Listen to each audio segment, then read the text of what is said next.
هر چیزی که توی این دنیا داری مال تو نیست، مالک اصلی خداست. کارهایی که تو انجام میدی مال تو هستن.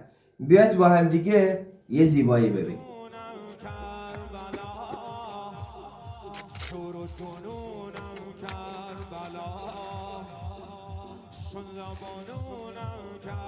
سندروس بنفش، کار دست استاد آکو. بیا جلو بیا جلو. شیخک کار، ماشاءالله به این تراش.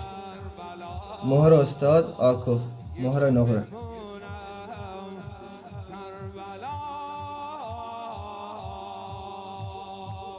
ای برچشم خوب رحمت. تشکر و قدردانی از دوست عزیز آقای عرفان حسینی از کردستان سرندج. خیر پیش یا علی کوچیک شما، میلاد الله.